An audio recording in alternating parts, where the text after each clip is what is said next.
ठीक है sir. Good morning sir. Good morning, कैसे हो? Good morning.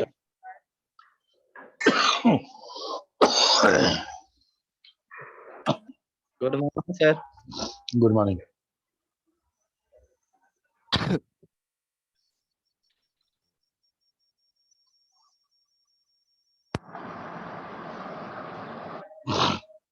तो good morning sir. Good morning. हम लोग लास्ट क्लास में हम लोगों ने बोले थे कि हम लोग अब मार्क्यू लेने वाले हैं तुम लोग का, बोले थे ना? नहीं सर, कहाँ बोले थे? नहीं सर, आज कहाँ बोले थे सर? प्रोग्रामिंग नहीं, पढ़ा रहे थे सर। प्रोग्रामिंग पढ़ा रहे थे और हम लोग बोले थे अगले क्लास में मार्क्यू लेंगे, नहीं लेंगे। लेकिन अगर हम ऐसा नहीं बोले थे तो इतना इंक्वायरी मार्क्यू के लिए हमको नहीं आता। ठीक है, घबराया मत करो तुरंत कि नहीं बोले थे, क्योंकि सारा का सारा रिकॉर्डिंग है, वो क्लास में रिकॉर्डिंग किया हुआ है जिसमें हम बोले थे मार्क्यू लेंगे। ठीक है,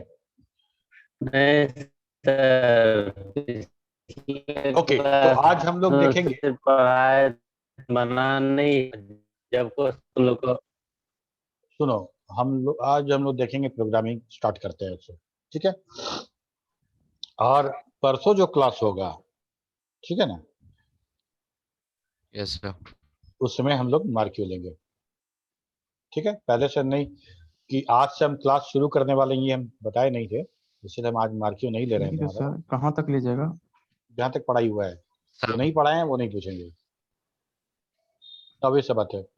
ठीक है, ठीक है सर। फंक्शन तक ना? हाँ, और चलो वीडियो अपना ऑन कर लो।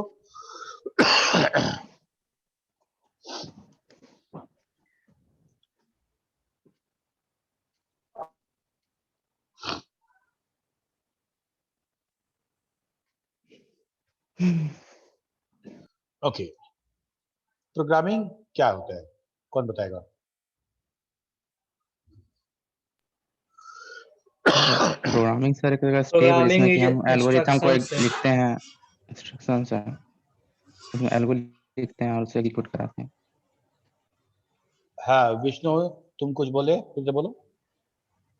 सर प्रोग्रामिंग एक तरह का इंस्ट्रक्शन ही हुआ जिसमें कि कोई भी टाइप का प्रोग्राम लिखते हैं तो उसे मतलब एल्गोरिथम के द्वारा, मतलब एल्गोरिथम के मीडियम से लिखते हैं और उसे एग्जीक्यूट कराते हैं।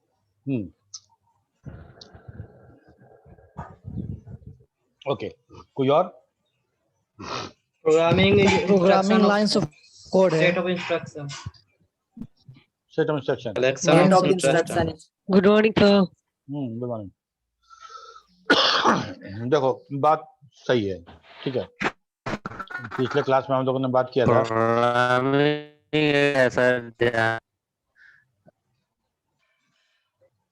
अब सुनो,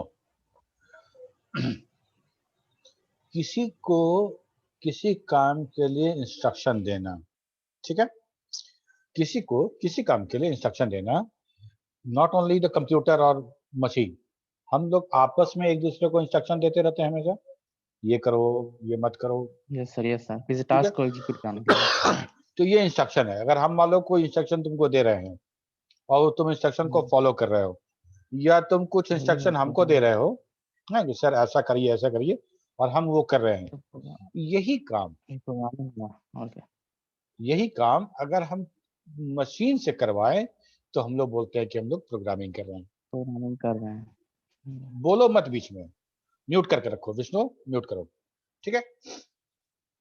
तो अब यहाँ पे दो बात आती है। पहला बात तो ये कि हम और तुम क्या दोनों एक ही भाषा समझ रहे हैं? अगर हम और तुम दोनों एक ही भाषा समझ रहे हैं, मतलब हम जिस भाषा में तुमको हम इंस्ट्रक्शन दे रहे हैं, तुम उसी भाषा में इंस्ट्रक्शन को समझ पा रहे हो क्या? अगर हाँ समझ रहे हो तो बहुत अच्छी बात है। अगर नहीं समझ रहे हैं, मेरा भाषा और तुम्हारा भाषा अलग अलग है, तब हमको क्या करना पड़ेगा? हम जो इंस्ट्रक्शन तुमको देंगे वो इंस्ट्रक्शन तुम्हारे समझ में आना चाहिए, तभी तुम उसको ओबे करोगे, उसको एग्जीक्यूट कराओगे। यहाँ पे कंप्यूटर और ह्यूमन की बात हो रही है। ह्यूमन का जो भाषा है, ह्यूमन का जो अंडरस्टैंडिंग है, नॉलेज है, जो लैंग्वेज है, वो एकदम डिफरेंट है कंप्यूटर से। ठीक है। तो हम कोई इंस्ट्रक्शन अगर हम देते हैं, मान लो बोलते हैं इनपुट, बोलते हैं प्रिंट, ठीक है, ऐसा कुछ भी हम इंस्ट्रक्शन देते हैं तो हम सिंपल इंग्लिश में देंगे या इंग्लिश लाइक किसी लैंग्वेज में हम देंगे। और कंप्यूटर कैसे काम करेगा?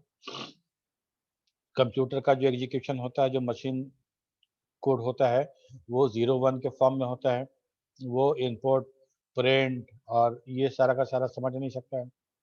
तब हम क्या करते हैं कि हम प्रोग्राम को कन्वर्ट करते हैं या बोलो ट्रांसलेट करते हैं वैसे लैंग्वेज में जिसको कंप्यूटर समझ सके। समझ में आ रही बात? Yes sir. ठीक है। उसको हम लोग बोलते हैं ट्रांसलेटर। उसको बोलते हैं ट्रांसलेटर। ट्रांसलेटर 3 तरह का होता है, लेकिन हम लोग अभी 2 तरह का जिक्र करेंगे, तीसरी बातें बताएंगे। पहला होता है कंपाइलर और दूसरा होता है इंटरप्रेटर। पहला दूसरा नहीं, एक होता है कंपाइलर, एक होता है इंटरप्रेटर। क्या डिफरेंस है कंपाइलर इंटरप्रेटर में? पिछले क्लास में सर कंपाइलर जो एक बार में सारा इंस्ट्रक्शन को एक बार में कन्वर्ट कर देता है 0 और 1 के फॉर्म में, और interpreter line by line by line करते हैं। अच्छा, यही इतना ही अंतर है सर? ये और भी है सर, फास्ट है, मतलब कंपाइलर इंटरप्रेटर से ज्यादा टाइम कंज्यूम कम करता है। इंटरप्रेटर टाइम कंज्यूम कम करता है। Yes sir. इंटरप्रेटर में एरर तुरंत मिल जाता है। सॉरी सर, कंपाइलर कम मतलब टाइम कंज्यूम करता है। कंपाइलर और टाइम कंपाइलर टेकिंग फास्ट ज्यादा अच्छा, करता है। पिछली क्लास में हम लोगों ने वो स्पीच का और भाषण का कुछ एग्जाम्पल लेके समझे थे। तुम लोग यस सर। क्या क्या समझाए थे हम उसमें? सर उसमें समझाए थे कि मतलब कि बड़ा से बड़ा स्पीच को sir line by line interpreter करता है, मतलब 0 और 1 के फॉर्म में कन्वर्ट, जबकि वही कंपाइलर जो है वो सर एक बार में ही पूरे लैंग्वेज को मतलब कि कन्वर्ट कर देता है 0-1 के फॉर्म में। अब देखो, गौर से समझना, ये भाषण है, ठीक है। और तुम में से किसी को, नीरज हमको दिख रहा है सामने, नीरज को हम लोग बोलते हैं कि चलो नीरज तुम ट्रांसलेटर हो, ठीक है। अभी हम हिंदी में भाषण देंगे और हम भाषण खत्म कर देंगे, तो इस भाषण को तुम तमिल में अनुवाद करना और सारे ऑडियंस के सामने बता देना, ठीक है। तो हम पूरा भाषण पढ़ लिए, पूरा भाषण पढ़ के खत्म कर लिए और सारे जितने ऑडियंस थे सबको प्रणाम किए और सबसे विदा होके हम चले गए, ठीक है। तो जाके हम अपने वापस स्टेज पे बैठ गए। अब नीरज आया और जितना देर हम भाषण दे रहे थे उतना देर नीरज उसको अनुवाद कर रहा था। अब नीरज आया और नीरज आके अब तमिल में भाषण पढ़ना शुरू किया। उस समय हम पीछे बैठे कुछ और काम कर रहे थे, मतलब नीरज को मेरी सहायता नहीं चाहिए थी, बल्कि अगर हम चले भी जाते उस मीटिंग से तब भी नीरज उस भाषण को पढ़ सकता था वहां पे। समझ में आ रही है मेरी बात? Yes sir. ठीक है। जी सर। अब मेरा जो भाषण है, ये कॉपी जिसमें हम भाषण लिखे थे, इसका जरूरत नीरज को है? No sir. Yes sir. नहीं है नीरज को, वो भाषण लिख चुका है, ठीक है। एक तो तरीका ये हो गया, इसको बोलते हैं कंपाइलर बेस्ड ट्रांसलेशन। उसमें ऑब्जेक्ट कोड बन गया, अब मेन भाषण की आवश्यकता नहीं है। ओके। दूसरा एक तरह का ट्रांसलेशन होता है जिसमें हम एक लाइन बोलेंगे, आदरणीय भाई एवं बहनों, तो हम रुक जाएंगे, ठीक है। उसके बाद एक लाइन पढ़ के हम रुक जाएंगे, देखो सौरभ हंस रहा है। और जब हम रुकेंगे उतने देर में नीरज इसी लाइन को तमिल में बोलेगा। सुन रहा है मेरा बात और बोल दे रहा है, सुन रहा है, बोल दे रहा है, कहीं नोट नहीं कर रहा है नीरज, कहीं नोट नहीं हो रहा है। ये है इंटरप्रेटर। ठीक है, तो इंटरप्रेटर तभी काम करेगा जब हम भाषण देंगे।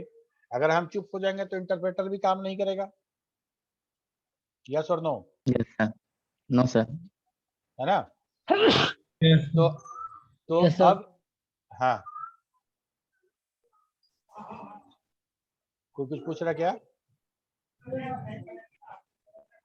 चलो, तो कंपाइलर सोर्स कोड को पढ़ता है, एरर अगर नहीं मिल रहा है, अगर एरर नहीं है, पूरे सोर्स कोड को ऑब्जेक्ट कोड में या एग्जीक्यूटेबल कोड में बदल देता है। अब सोर्स कोड का काम नहीं है। ठीक है, अब सोर्स कोड का काम हमको नहीं है। ठीक उसके विपरीत इंटरप्रेटर सोर्स कोड को पढ़ता है, एक एक लाइन को पढ़ेगा, ऑब्जेक्ट कोड बनाएगा और ऑब्जेक्ट कोड को डायरेक्टली सीपीयू पे भेज देता है रन करने के लिए, कोई स्टोर नहीं करता है। ठीक है, क्या प्रॉब्लम है देखो तो। अब जब जब हम प्रोग्राम रन कराएंगे तब तब हर लाइन को हमको इंटरप्रेट करना पड़ेगा। यस और no? Yes, sir. Yes, sir. है ना? Yes, तुम sir. बोले इनपुट, तब इनपुट को इंटरप्रेटर उसको ट्रांसलेट करेगा कंप्यूटर के लैंग्वेज में। जय बार रन कराएंगे तय बार कंपाइलर क्या कर रहा था, एक बार जैसे ही कंपाइलर को बुलाए वो सारा प्रोग्राम कर दिया। पढ़ा, चेंज कर दिया, चेंज करके कन्वर्ट करके ऑब्जेक्ट कोड बना दिया। अब जब रन कराएंगे तो डायरेक्ट रन करेगा, अब कन्वर्ट का जरूरत नहीं पड़ेगा। समझ में आ रही बात? जी सर। Yes, sir. कंपाइलर जो है एक बार कंपाइल किया, ऑब्जेक्ट कोड बनाया, एग्जीक्यूटेबल फाइल EXE बना दिया, अब उसको दोबारा कंपाइलेशन की आवश्यकता नहीं है। लेकिन इंटरप्रेटर को जब रन कराएंगे तब उसको ट्रांसलेट करना पड़ेगा। तो कौन फास्ट है कौन स्लो है बताओ? Sir compiler fast sir compiler fast है। Compiler fast है, interpreter slow. कंपाइलर फास्ट है, Interpreter- बिल्कुल कंपाइलर फास्ट काम करता है हमारा। फर्स्ट। ठीक है, लेकिन और भी बहुत कंसेप्ट है इसके बारे में। हम लोग जब थोड़ा सा तो प्रोग्रामिंग सीख जाओगे तो हम लोग बात करेंगे कि सिस्टम इंडिपेंडेंसी क्या होता है। ऑब्जेक्ट कोड को अगर हम इंटरमीडिएट कोड में समझना चाहें तो कौन सा कंपाइलर बेस अच्छा होगा या इंटरप्रेटर बेस अच्छा होगा, ये सारे के सारा टॉपिक्स हम लोग डिस्कस करेंगे। ठीक है, अभी फिलहाल इतना समझते हैं कि प्रोग्राम हम लिखेंगे और वो प्रोग्राम हम समझें ऐसी भाषा में लिखेंगे और कंप्यूटर को समझा पाए, इसीलिए हम लोग एक ट्रांसलेटर का इस्तेमाल करेंगे ताकि वो हमारा प्रोग्राम को कन्वर्ट कर दे, प्रोग्रामिंग कंप्यूटर को समझ में आए। ठीक है, वही है, हम लोग उसी के बारे में बात कर रहे हैं। A computer program is a series of instruction which is processed by computer.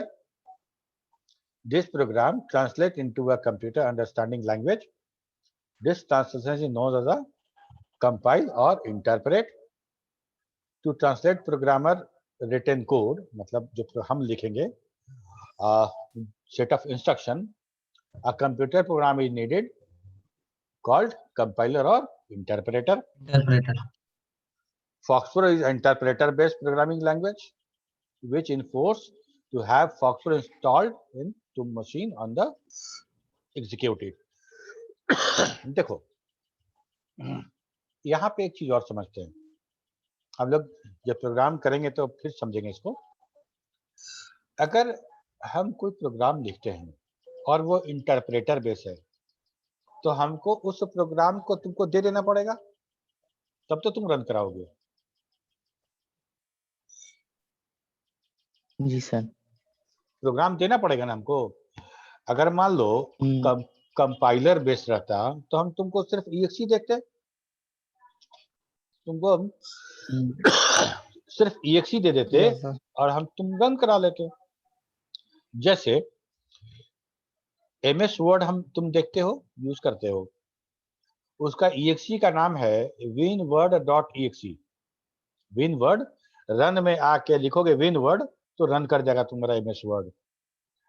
लेकिन अगर वो कंपाइलर बेस है, प्रोग्राम लिख के कंपाइल करा दिए और कंपाइल करा के एक्स दे दिए तुमको, तो तुम रन करा ले एमएस वर्ड।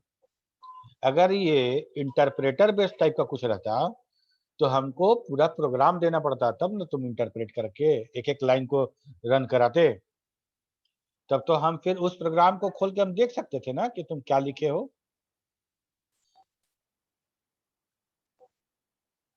नहीं समझ में आ रही बात?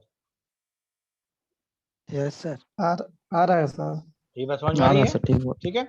Yes sir. तो सर फिर एक बार समझिएगा।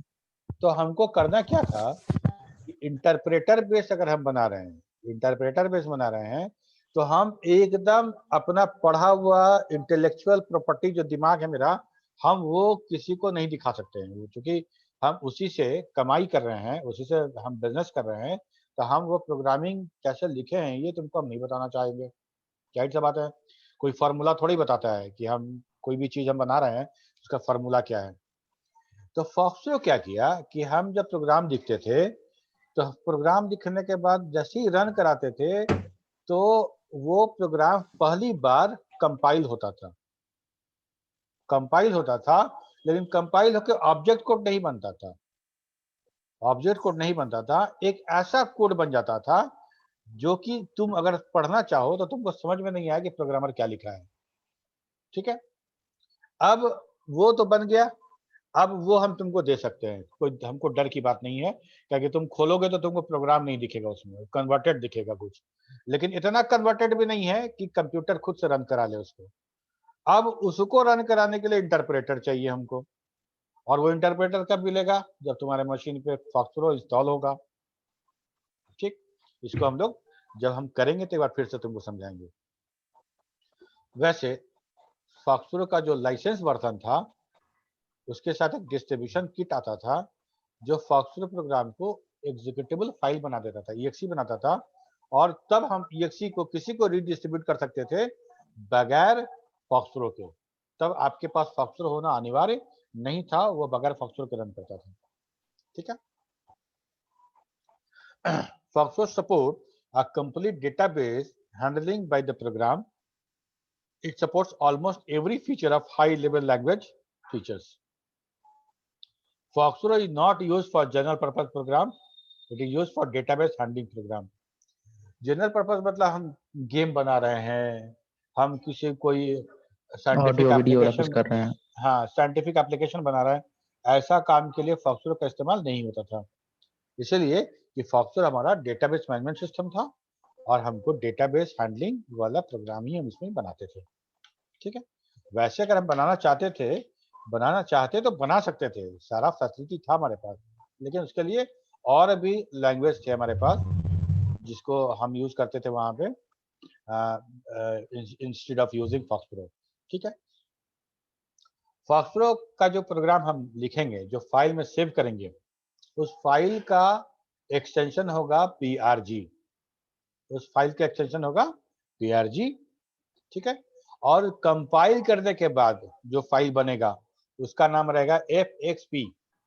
यही FXP फाइल जो है हमको डिस्ट्रीब्यूट करना है, तुमको दे देना है। ये वाला FXP फाइल EXE नहीं है, ध्यान देना, दिस इज नॉट EXE। इस FXP को रन कराने के लिए फॉक्सरो चाहिए, फॉक्सरो का इंटरप्रेटर चाहिए। इस FXP फाइल का एक एक लाइन पढ़ेगा, ऑब्जेक्ट कोड बनाएगा और CPU पे उसको रिसीव करा देगा। क्लियर है? Yes sir. अब देखो कैसे रन कराएंगे प्रोग्राम। तो प्रोग्राम रन कराने के लिए मेरे पास कमांड है डू लिखना है, और डू के बाद उस PRG फाइल का नाम लिख देना है, PRG फाइल का नाम लिख देना है और वो प्रोग्राम रन कर जाएगा। फॉर एग्जाम्पल मान लो हम एक प्रोग्राम बनाते हैं myprg.prg। ठीक है, PRG तो उसका एक्सटेंशन है, प्रोग्राम का नाम हम रखते हैं myprg, माई प्रोग्राम myprg। ठीक है, और हम लिखते हैं डू myprg, तो ये रन कर जाएगा। यस और नो? Yes sir. ठीक है। Yes, sir. ओके, अब प्रोग्राम में कमेंट क्या होता है, कौन बताएगा? सर Comment, sir, वैसा वो था- लाइंस जिसको प्रोग्राम किस चीज पर लिखा आइडेंटिफाई गया कर है पाएंगे ignore कि कर कौन दे। सा प्रोग्राम है। इग्नोर कर दे जो प्रोग्राम सर, उसको क्या इग्नोर कर कर रहे दे हैं सपोर्ट को। आइडेंटिफाई कर पाएंगे कि कौन सा प्रोग्राम है। एक मिनट, सब लोग एक साथ मत बोला करो। अगर कोई बोल रहा है, सुन रहे कोई बोल रहा है तो तुम मैं चुप हो बोलूं? जाओ या फिर हैंड रेज करो, हम बताएंगे कौन बोलेगा। कमेंट कहने का मतलब कि अगर हम प्रोग्राम में सारा का सारा हम लिख रहे हैं और जब हम रन कराएंगे तो वैसा लाइन जो प्रोग्राम का पार्ट नहीं है, हम चाहेंगे कि कंपाइलर या इंटरप्रेटर उस लाइन को इग्नोर कर दे।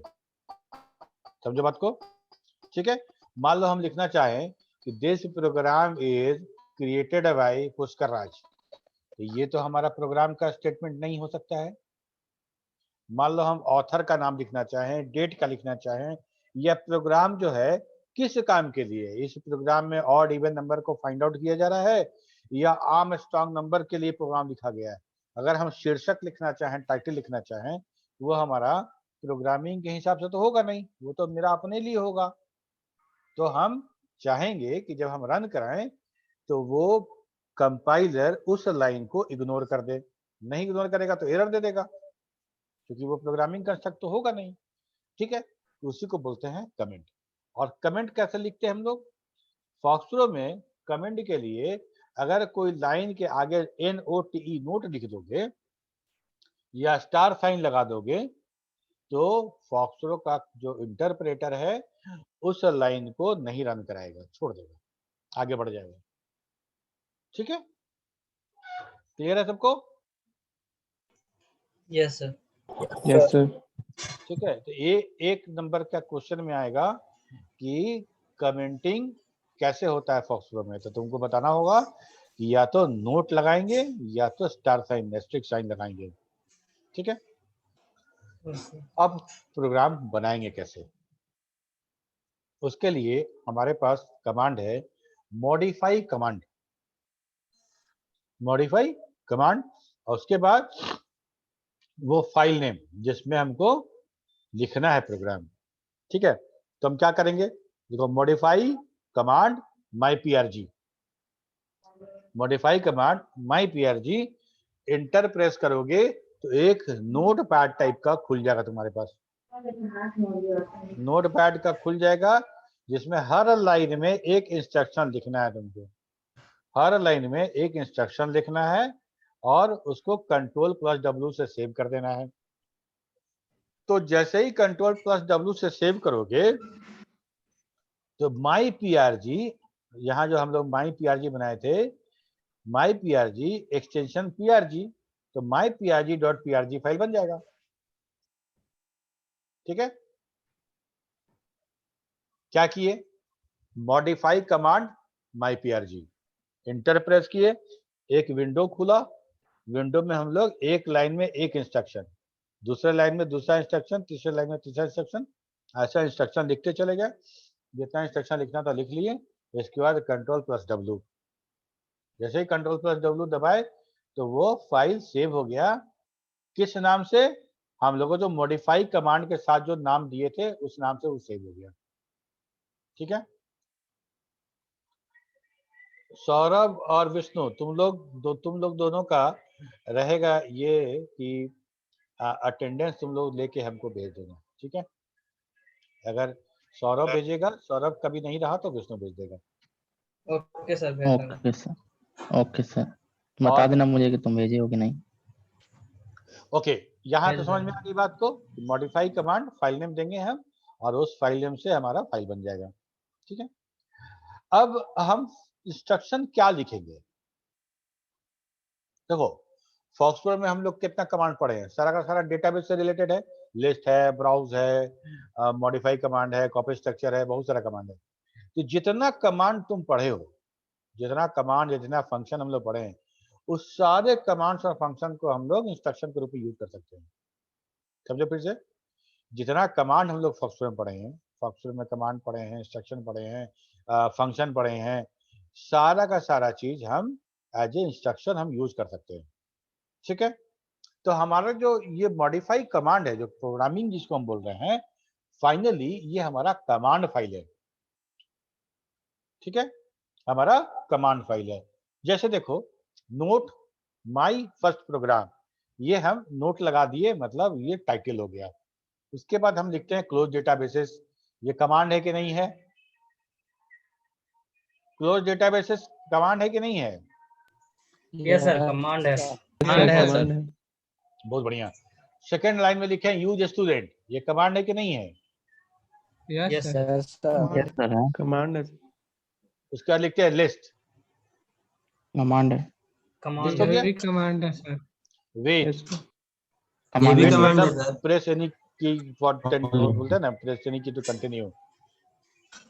उसके बाद है ब्राउज, ये भी कमांड है, सब कमांड है। Yes sir. वेट में क्या होता है? वेट कमांड का यूज क्या करते हैं सर?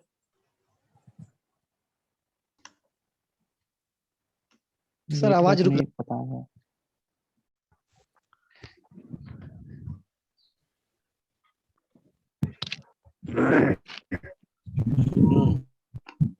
Hello, yes sir. अड़ेगा। यस सर, सुन रहे हैं सर। ठीक है।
तो यहां तक तो हम लोग देख लिए। ठीक है,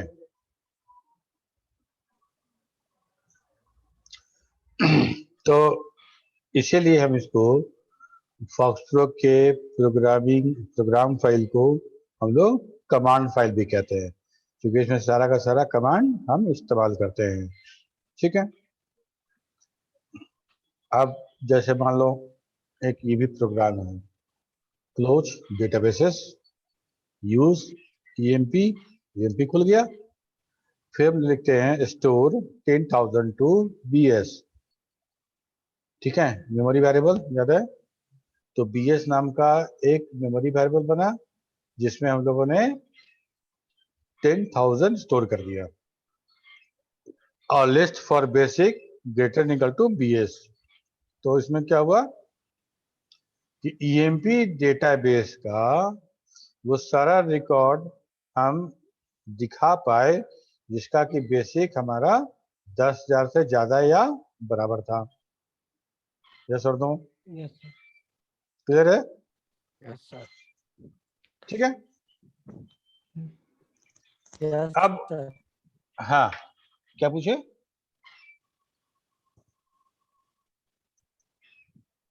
अब देखो, यहाँ तो बात समझ में आ गया कि अभी हम लोग ये समझ रहे थे कि फॉक्सट्रो में जो प्रोग्रामिंग करेंगे उसमें क्या होगा। उसमें सारा का सारा हम उसी कमांड को यूज करेंगे जो कमांड अभी तक हम लोग पढ़े हैं। किसी भी प्रोग्राम का 3 पार्ट होता है। पहला इनपुट डेटा,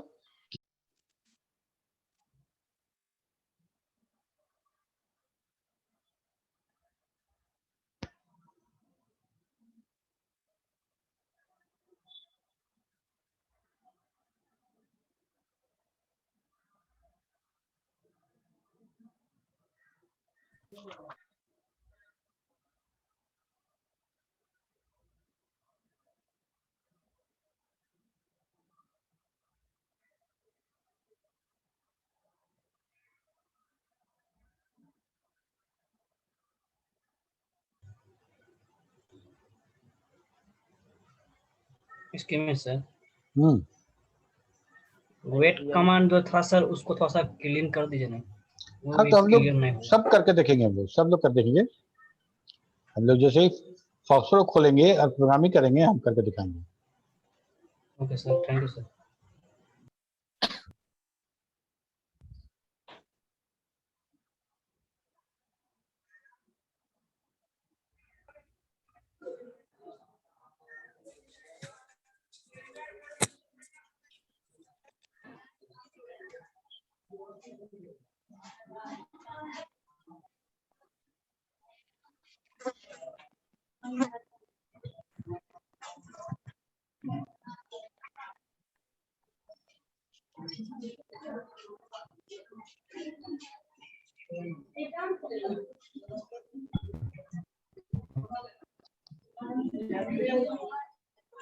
हाँ म्यूट कर लो, म्यूट कर लो। हाँ तो हम ये कह रहे थे कि किसी भी प्रोग्रामिंग का 3 पार्ट होगा, ठीक है, कम से कम 3 पार्ट होगा।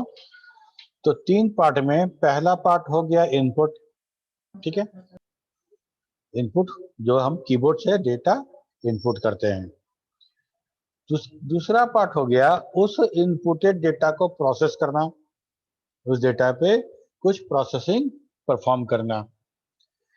तीसरा हो गया उस डेटा पे प्रोसेसिंग करने के बाद क्या आउटपुट निकला, ठीक। तो हम क्या देखते हैं, इनपुट है, प्रोसेसिंग है, आउटपुट है।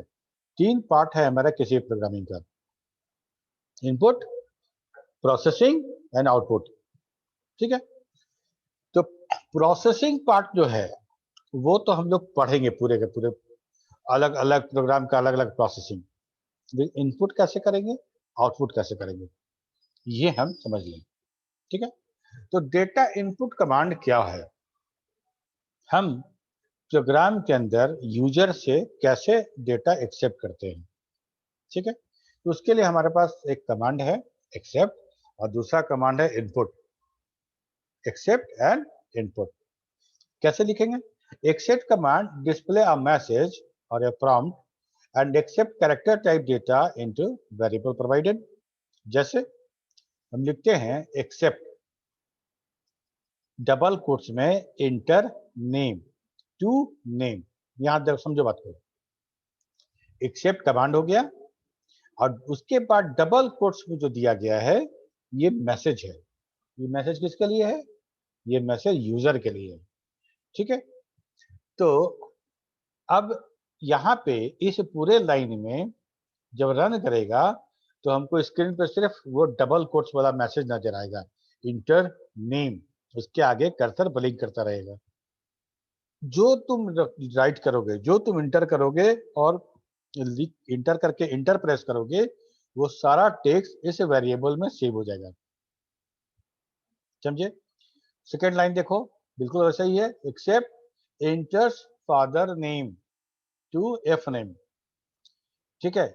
एक्सेप्ट कमांड है हमारा, उसके बाद डबल कोट्स में जो है वो मैसेज है, उसके बाद टू के साथ जो दिया गया है वो हमारा वेरिएबल नेम है।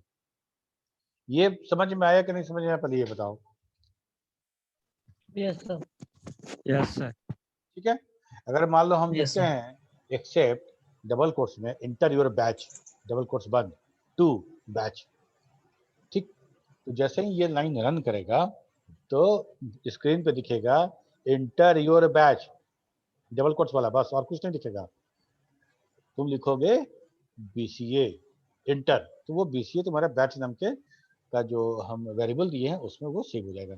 बाद में हम उसको प्रिंट करके पढ़ लेंगे कि तुम क्या दिए थे, ठीक है। तो क्या एक्सेप्ट जो कि सिर्फ कैरेक्टर टाइप डेटा, देखो यहाँ लिखा हुआ है एक्सेप्ट कैरेक्टर टाइप डेटा, ठीक है। दूसरा input, input command is same as accept but it is for all data types, It is for all data types. Data types will be decided by the given number. User. ठीक है, अब देखो लिखते हैं input enter data to my data, input data to my data. तुम कौन सा data inter कर रहे हो? हैं, तुम डेटा क्या इंटर कर रहे हो? तुम 1 2 3 4 इंटर कर रहे हो, या डबल कोट्स में कोई डेटा इंटर कर रहे हो, या डेट इंटर कर रहे हो, कैसे इंटर कर रहे हो? ठीक है, समझो इसको।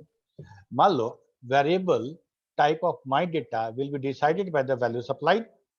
अगर तुम डबल कोट में सुरेश लिखते हो, या सिंगल कोट में सुरेश लिखते हो, या बिग ब्रैकेट में सुरेश लिखते हो, तो ये करेक्टर टाइप हो जाएगा। ठीक है, अगर कुछ नहीं देते हो, 500 और 500.56 ऐसा कुछ लिखते हो बगैर डबल कोट्स के, बगैर कर्ली ब्रेसेस के, तो ये डेटा तुम्हारा ऑटोमेटिकली न्यूमेरिक हो जाएगा। कर्ली ब्रेसेस में कोई डेटा देते हो तो डेट टाइप हो जाएगा। डॉट लिखते हो, डॉट एफ डॉट लिखते हो तो लॉजिकल टाइप हो जाएगा। ठीक है, लॉजिकल या बूलियन। तो इनपुट करने के लिए दो कमांड है हमारे पास। पहला एक्सेप्ट जो सिर्फ कैरेक्टर टाइप के लिए होगा, दूसरा इनपुट जो सारे डेटा टाइप के लिए होगा। और सारे का सिंटेक्स वैसे ही होगा, कमांड लिखना है, कमांड के बाद डबल कोट्स के अंदर टेक्स्ट लिखना है, मैसेज, उसके बाद TO2 लगा के मेमोरी वेरिएबल का नाम दे देना है, जिसमें स्टोर कराना। बिल्कुल, यहाँ तक काम हो गया। अब तुम लोग अटेंडेंस सर इनपुट से भी हम कैरेक्टर एक्सेप्ट कर सकते हैं? बिल्कुल, डबल कोट्स में इनपुट लोगे से कैरेक्टर हो जाएगा। डबल कोट्स में लेंगे, जैसे देखो डबल कोट्स में सुरेश ले रहे हैं, तो ये हमारा अटेंडेंस सर ले लिया सर। अटेंडेंस हो गया। ठीक है, यस आज सर, यहीं ले तक। लिया। अगले क्लास में हम लोग छोटा मोटा प्रोग्राम लिख के रन कराएंगे। ठीक है, आज सर। यहीं, हाँ यस, क्या बोले सर? सर PDF सेंड कर दीजिएगा सर। समझा के हम परेशान है, लेकिन तुम लोग समझने में तैयार नहीं। अरे सर खुद दे देंगे यार, पढ़ाने के बाद। चलो बाय बाय।